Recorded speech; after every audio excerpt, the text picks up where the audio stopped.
శాంతి అంటే ఏమిటి? బయట ప్రపంచంలో ఎన్ని ఉన్నా మనస్సులో తృప్తి లేనిదే శాంతి కలగదు. శాంతి అనేది బయట ఎక్కడో దొరికేది కాదు, అది మన అంతరాత్మలో ఉండే సంతృప్తి ద్వారా మాత్రమే లభిస్తుంది. అతిగా ఆశపడటం, ఉన్నదానితో తృప్తి చెందకుండా ఎప్పుడూ మరిన్ని కావాలని పరితపించడం మనశ్శాంతిని దూరం చేస్తుంది. అన్నం దొరికినా, అంబలి దొరికినా తృప్తిగా తినగలిగేవాడే శాంతిమంతుడు. అసూయ, ద్వేషం, అతిగా పోల్చుకోవడం వంటివి అశాంతిని కలిగిస్తాయి.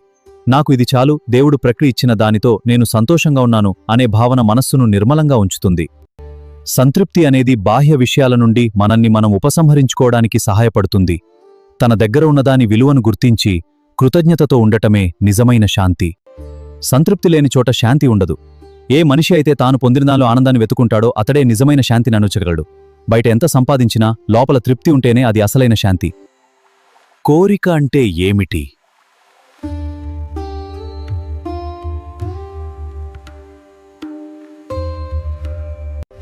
కోరిక ఒక గొలుసు వంటిది. మనిషి కోరికలను తీర్చుకోవడానికి పరితపిస్తూ ఆ క్రమంలో ప్రపంచంలోని భౌతిక విషయాలకు, వ్యక్తులకు బానిసవుతాడు. ఈ వ్యామోహమే మనిషిని ఈ సంసార చక్రంలో చిక్కుకునేలా చేస్తుంది. కోరికలు అంతులేనివి. ఒకటి తీరితే మరొకటి పుడుతుంది. తీరని కోరికలు మనస్సును అశాంతికరస్తాయి, తీరిన కోరికలు మరింత వ్యామోహాన్ని కలిగిస్తాయి. అందుకే కోరికల వెనుకపడటం మనిషిని నిరంతరం బంధించి ఉంచుతుంది. ఆశ, ఆశయం వేరు, కాని వివేకం లేని కోరికలు మనిషికి సంకెళ్లు వేస్తాయి. కోరికల వల్ల చిక్కుకున్న వ్యక్తికి తన ఆత్మ స్వేచ్ఛ అర్థం కాదు. కోరికలను జయించినవాడే నిజంగా స్వతంత్రుడు. కోరికలను పూర్తిగా వదిలేయడం కంటే వాటిని వివేకంతో నియంత్రించడం ముఖ్యం. దేనిపట్ల అతిగా మక్కువ చూపకుండా కర్తవ్య నిర్వహణలో ఉంటూ నిస్వార్థంగా ఉండటమే ఈ బంధం నుండి విముక్తి పొందే మార్గం. కోరికలు మనిషిని ప్రపంచంతో బంధిస్తాయి. ఈ బంధం ఎంత బలపడితే మనిషి అంతగా అశాంతికి లోనవుతాడు. కోరికల వెనుకపడట కంటే సంతృప్తిని అలవర్చుకోవడం ద్వారా ఈ బంధాల నుండి బయటపడవచ్చు. నిజమైన విముక్తి దేని ద్వారా లభిస్తుంది? బాహ్య ఆచారాల వల్ల కాదు. అంతర్గత జ్ఞానం, ఆత్మ సాక్షాత్కారం ద్వారా మాత్రమే. మనం కోరికల వల్ల, అహంకారం వల్ల, మోహం వల్ల ఈ ప్రపంచానికి కట్టివేయబడి ఉన్నాం. దీనికి మూల కారణం అజ్ఞానం. తానెవరు, ఈ ప్రపంచం ఏమిటి, శాశ్వతమైంది ఏది అనే విషయాలు తెలియకపోవడమే ఈ బంధనాలకు కారణం. జ్ఞానం కలిగినప్పుడు చీకట్లో ఉన్న వస్తువులు ఎలాగైతే స్పష్టంగా కనిపిస్తాయో అలాగే జీవితంలోని సత్యాలు స్పష్టమవుతాయి. ఏది తాత్కాలికమో, ఏది శాశ్వతమో తెలిసినప్పుడు మనస్సు దేనికి అతుక్కోదు. విముక్తి అంటే కేవలం మరణం తర్వాత వచ్చేది కాదు, జీవించి ఉన్నప్పుడే పొందే మానసిక స్వేచ్ఛ.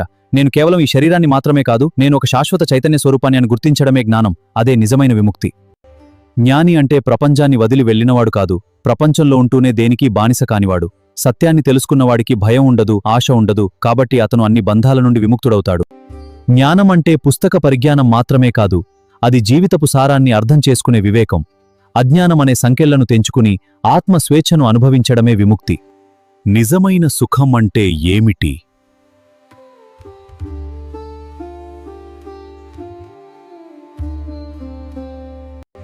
భౌతిక సంపద, అధికారం, భోగభాగ్యాలు మనిషికి తాత్కాలికమైన ఆనందాన్ని ఇవ్వగలవు.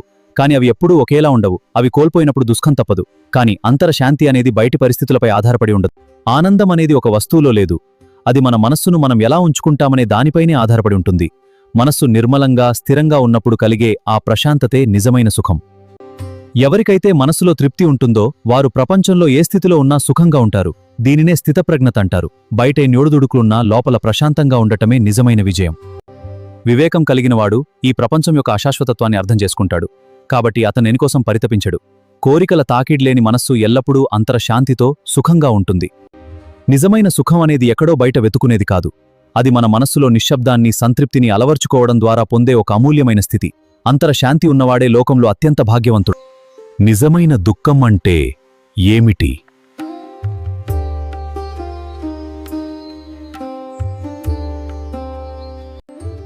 మనిషికి ఎంత ఉన్నా సరిపోదు, ఆ భావనే అసంతృప్తికి మూలం. ఏది లేదో దానికోసం పరితపించడం వల్ల ఉన్నదాన్ని ఆస్వాదించే అవకాశాన్ని మనిషి కోల్పోతాడు. ఈ ఇంకా కావాలి అనే తాపత్రయమే దుఃఖాన్ని పెంచుతుంది. రోగం వల్ల వచ్చే శారీరక వేదన కంటే మనస్సులో ఉండే అసంతృప్తి వల్ల కలిగే మానసిక వేదన చాలా ఎక్కువ. సంతృప్తి లేని మనస్సు ఎప్పటికీ ప్రశాంతంగా ఉండలేదు. అదే నిజమైన దుఃఖం. ఇతరులతో మన జీవితాన్ని పోల్చుకోవడం ద్వారా కలిగే అసంతృప్తి దుఃఖము ప్రధాన కారణం. తన దగ్గర ఉన్న గొప్పతనాన్ని గుర్తించకుండా పక్కవారి దగ్గరున్న దానికోసం ఆశపడటం వల్ల మనిషి నిరంతరం బాధపడుతుంటాడు. జీవితంలో పొందిన వాటికి కృతజ్ఞతగా ఉండకుండా లోపాలపైనే దృష్టి పెట్టడం అసంతృప్తికి దారితీస్తుంది. ఇది ఒక రకమైన మానసిక దారిద్ర్యం. దుఃఖం అనేది బయటి పరిస్థితుల్లో లేదు, అది మన మనస్సులోని అసంతృప్తిలో ఉంది. ఏ మనిషి అయితే తనకు ఉన్నదానితో సంతృప్తి చెందుతాడో అతనికి అసలైన దుఃఖం ఉండదు. అసంతృప్తిని జయించడమే సుఖానికి మార్గం. మనిషికి అత్యున్నతమైన సంపద ఏది?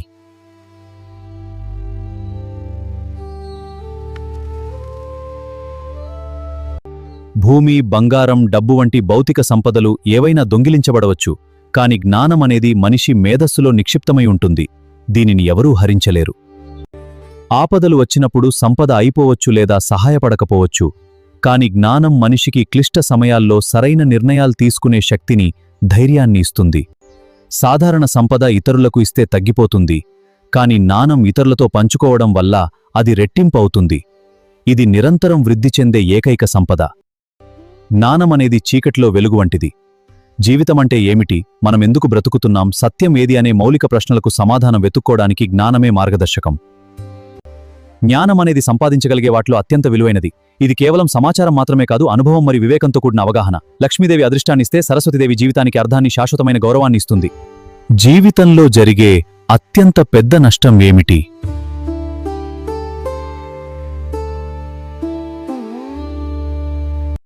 ధనం పోతే సంపాదించుకోవచ్చు, ఆరోగ్యం పోతే తిరిగి పొందవచ్చు, కాని గడిచిపోయిన ఒక్క గడియ కూడా తిరిగి రాదు.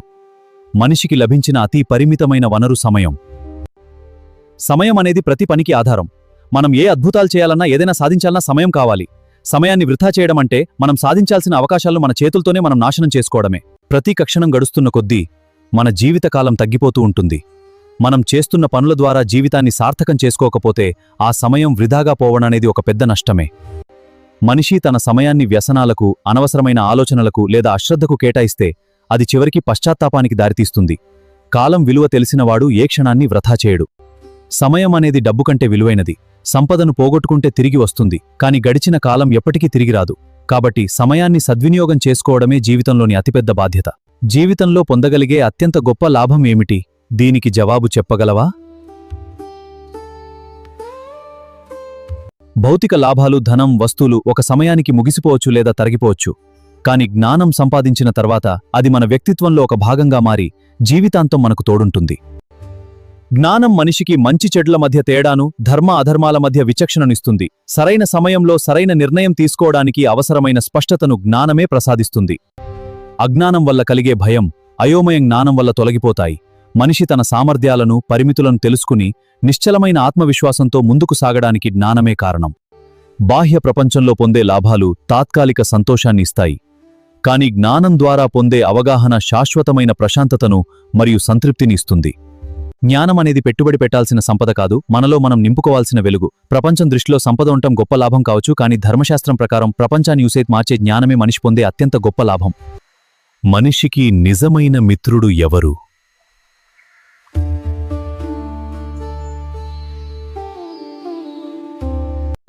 ప్రపంచంలో మనం నమ్మిన మిత్రులు, బంధువులు అందరూ కేవలం ఈ లోక ప్రయాణం వరకే తోడుంటారు. కాని మనం పాటించిన ధర్మం, మనం చేసిన మంచి పనులు మరణానంతరం కూడా మనతోనే వస్తాయి.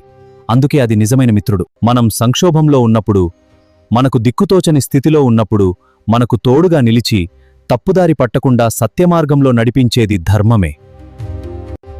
లౌకిక స్నేహాలలో స్వార్థం ఉండవచ్చు, కాని ధర్మం ఎప్పుడూ నిస్వార్థమైనది. ధర్మాన్ని పాటించడం వల్ల మనిషికి భయం ఉండదు, ఎందుకంటే ధర్మబద్ధంగా ఉన్నవాడికి ప్రకృతి కూడా సహకరిస్తుంది. ధర్మం అనేది మన అంతరాత్మకు ప్రతిరూపం. ఒక మనిషి ఏకాకిగా ఉన్నా అతని వెనుక అతని ధర్మం తోడుగా ఉన్నంతవరకు అతను ఒంటరివాడు కాడు. మనుషులు మిత్రులుగా ఉండి మనల్ని విడిచిపెట్టవచ్చు, కాని ధర్మం మాత్రం మనల్ని ఎప్పటికీ వదలదు.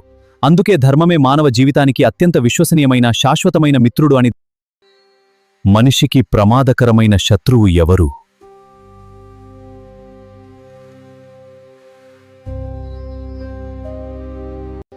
కోపం మనిషి ఆలోచనా శక్తిని మందగింపజేస్తుంది. సరైన తప్పుల మధ్య తేడాను చూసే వివేకాన్ని కోల్పోయిన మనిషి అనాలోచితంగా నిర్ణయాలు తీసుకుని చిక్కుల్లో పడతాడు. కోపం ముందుగా కోపపడే వ్యక్తికే హాని చేస్తుంది. అది మానసిక ప్రశాంతతను దెబ్బతీస్తుంది, శారీరక ఆరోగ్యాన్ని క్షీణింపజేస్తుంది మరియు మనిషిని సమాజంలో అపఖ్యాతి పాల్జేస్తుంది. ఒక క్షణపు కోపం ఎంతో కాలం నుంచి ఉన్న బంధాలను, స్నేహాలను క్షణాల్లో ముక్కలు చేయగలదు. ఆ సమయంలో నోటి నుండి వచ్చే మాటలు ఎదుటివారిని గాయపరుస్తాయి. అవి మళ్లీ పూడ్చలేని గాయాలుగా మిగిలిపోతాయి. కోపం నుండి సమ్మోహం, తెలివి తక్కువతనం, దాని నుండి స్మృతి భ్రంశం, జ్ఞాపశక్తి కోల్పోవడం, తద్వారా బుద్ధి నాశనం కలిగి మనిషి పతనమవుతాడు. అందుకే ఇది బయటి శత్రువుల కంటే ప్రమాదకరమైన అంతర్గత శత్రువు. కోపం అనేది నిప్పు వంటిది. అది ఇతరులను కాల్చడానికి ప్రయత్నించే ముందు నిప్పును పట్టుకున్న మన చేతినే ముందుగా కాల్చేస్తుంది. కోపాన్ని జయించినవాడే తన జీవితంలో విజేతగా నిలవగలడు.